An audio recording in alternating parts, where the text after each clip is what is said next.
का सर्वनाश। तो अगर ये क्रमांक तुझ तक भी पहुंचा है तो ये क्रमांक बहुत ही अद्भुत है, बहुत ही ज़रूरी जानकारी है तेरे लिए।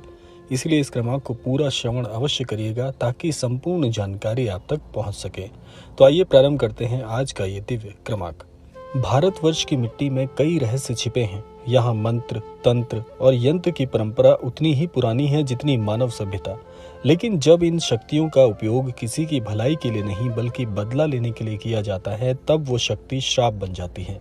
तो आज की ये कथा किसी आम औरत की नहीं बल्कि एक ऐसी औरत की है जिसने अपने अपमान, अपनी जलन और अपने बदले की आग को इतने वर्षों तक सींचा है कि अब वो जलते हुए अंगारों की राख से तेरा नाम मिटाने को तैयार है।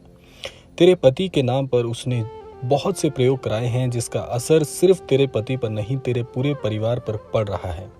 अब यहाँ पर अगले भाग में हम जानेंगे कि आखिर कौन है वो महिला जो ये सब कुछ कर रही है।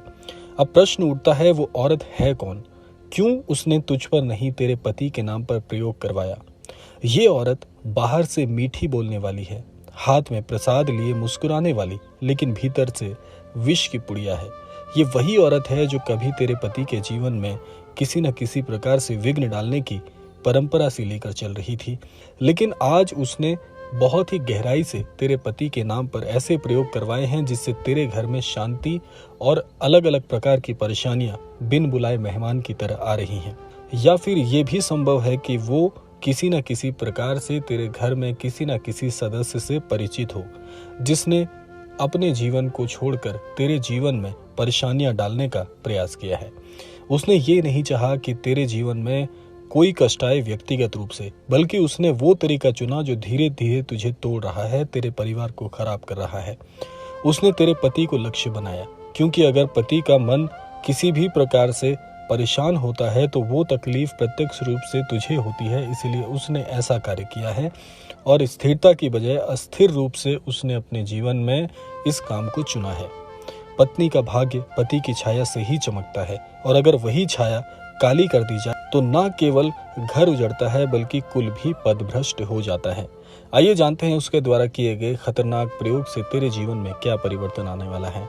उसने कई प्रकार की सिद्धियों से तेरे पति के नाम का सहारा लेकर एक विशेष प्रकार का अनुष्ठान किया है जिससे तेरे घर में परेशानियों का घर बन जाए।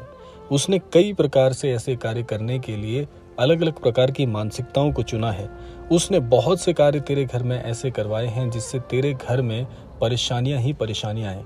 अब अगर जीवन में तो इन चीज़ों का अनुभव कर रही है, जैसे बनते बनते काम का बिगड़ जाना, घर में बीमारियां आना, बीमारियों का ठीक ना होना, बच्चों का पढ़ाई में मन ना लगना, और भी जितने प्रकार की परेशानियां जो अचानक से तेरे घर में आती हैं, उन सभी परेशानियों को लेकर बहुत ज़्यादा तो सोचती रहती है लेकिन उनका हल नहीं मिलता। आइए जानते हैं ये तेरे घर में कैसे असर कर रहा है। अब सोच, क्या ये लक्षण तेरे घर में दिख रहे हैं? पति अचानक चिड़चिड़ा हो गया हो, छोटी छोटी बात पर विवाद हो रहे हों, व्यवसाय में घाटा हो रहा हो या नौकरी में तनाव हो रहा हो, पति अब घर से बाहर पूरी तरह से परेशान मन से जाता हो। अगर हाँ, तो ये किसी शक्ति का परिणाम है और उस शक्ति को बुलवाया गया है तेरे पति के नाम पर, तेरे जीवन को बर्बाद करने के लिए। महाराज जी कहते हैं, जो मनुष्य दूसरों के नाम पर अंधेरे प्रयोग कराता है उसका अंत अत्यंत भयावह हो जाता है, लेकिन जो समय रहते चेत जाए उसकी रक्षा स्वयं हनुमान जी करते हैं। बाबा नीप करौरी ने बहुत सी चेतावनियां इस विषय में दी हैं। महाराज जी ने एक बार कहा था, कभी भी अपने जीवन में आई मुश्किलों को केवल कर्म का फल मानकर बैठ मत जाना। कुछ कष्ट अपने आप नहीं आते बल्कि किसी के द्वारा भेजे जाते हैं। बाबा के एक भक्त के साथ भी यही हुआ। उसकी पत्नी हर दिन रोती, घर में कलह होता, पति गायब सा रहने लगता। बाबा ने उसे सिर्फ एक उपाय बताया कि हनुमान चालीसा का 21 बार जाप करना 21 दिनों तक, और फिर उस औरत का सारा असर, यानी कि जिसने उसके घर में ये परेशानी बुलवाई थी, उसका सारा असर खत्म हो गया। आइए अब जानते हैं कि इसका समाधान क्या है। अब यदि तू सच में इस जाल से बाहर निकलना चाहती है तो ये 5 कार्य को अवश्य कर लेना। पहला है, सुबह सबसे पहले श्री हनुमान जी का नाम लेना और ओम श्री हनुमते नमः का 108 बार जाप करना। दूसरा है, पति के नाम से जुड़ी चीज़ें सुरक्षित रखना। उनकी कोई भी वस्तु अब घर के बाहर किसी को ना तो दान देना, ना घर से उनकी किसी भी वस्तु को किसी के द्वारा ले जाने की आज्ञा देना।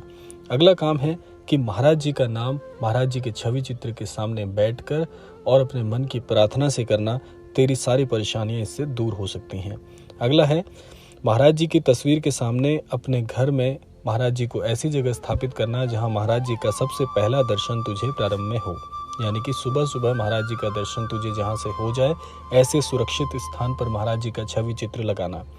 और जितना हो सके उस औरत से दूरी बना लेना, लेकिन क्लेश के बजाय अगर अपने मन को साफ रख के अपनी वाणी को मौन रखा जाए तो ऐसे प्रयोगों से बचा जा सकता है।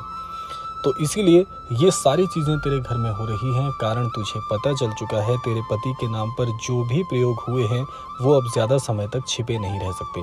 बाबा का आशीर्वाद तेरे साथ हमेशा है, इसीलिए ये वीडियो तेरे पास पहुंचा है।